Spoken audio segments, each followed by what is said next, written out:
Hello বন্ধুরা, আসসালামু আলাইকুম। আসলাম আজকের নির্বাচনী প্রচারণা নিয়ে একটা ছোটোখাটো ভিডিও নিয়ে।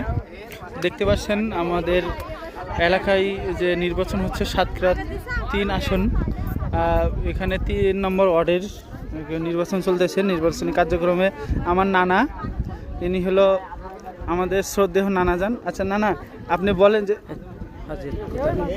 আজকের ভোট কেমন হচ্ছে? আলহামদুলিল্লাহ ভালো। এখানে কোনো ঝামেলা হচ্ছে? সুষ্ঠু নির্বাচন হচ্ছে? ইনশাল্লাহ এখানে সুস্থ নির্বাচন হচ্ছে, শান্তিপূর্ণ হচ্ছে। হ্যাঁ, কোনো বিশৃঙ্খলা নেই। আইনি লোকও আমাদের সহযোগিতা করছে এবং গ্রামবাসীও আমাদের। আসলে দেখতে পাচ্ছেন বন্ধুরা, আসলে একজনের কাছে আমরা সাক্ষাৎকার নিলে উনি বলছে আসলে আজকের নির্বাচনটা আসলেই খুবই শান্তিপূর্ণ হচ্ছে। আমাদের যে ভোট কেন্দ্রে দেখছেন যে কোনো ঝামেলা নেই, লোক আনন্দের সহিত আসতেছে ভোট দিতে। অনেকে দূর দূরান্ত থেকে ভোট দিতে আসতেছে। ভোট দেওয়ার পরে যখন একটু ক্লান্ত, তখন সবাই এইভাবে বসে বিভিন্ন জায়গায় রেস্ট করতেছে। তো আপনাদের কোন কোন অঞ্চলে, কার অঞ্চলে কী পরিমাণে ভোট হচ্ছে, কেমন ভোট হচ্ছে, এগুলো আমাদেরকে জানাবেন।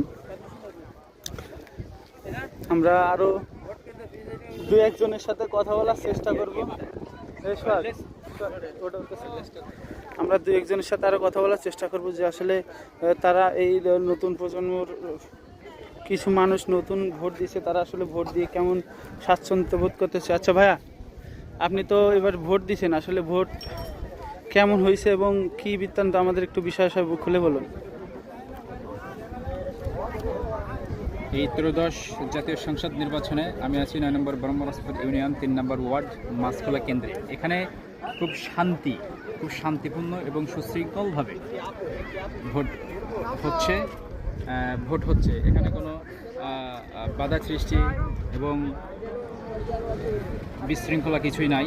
এখানে যারা আইন শৃঙ্খলা বাহিনী আছে, পুলিশ, আনসার, এনারা খুব সুন্দরভাবে ডিউটি করছে, কোনো অসুবিধা নেই।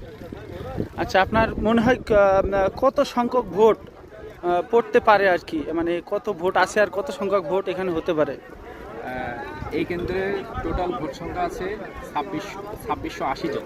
তবে আশাবাদী এখানে 90% ভোট পড়বে, কারণ এখানে সুষ্ঠু নিরপেক্ষ। কেন 80% কেন? আর 20% লোক কি জন আসবে না, নাকি কোনো সমস্যা? না, ওই যে মানে অসুবিধা বলতে কি, আসবে কিন্তু ওই ধরে রাখছে 80%। আচ্ছা, আসলে দেখেন এখানে ঝাঁকে ঝাঁকে মানুষ আসছে ভোট দিতে, নাহলে অনেকে ছায়ায় বসে বিশ্রাম করতেছে। আমরা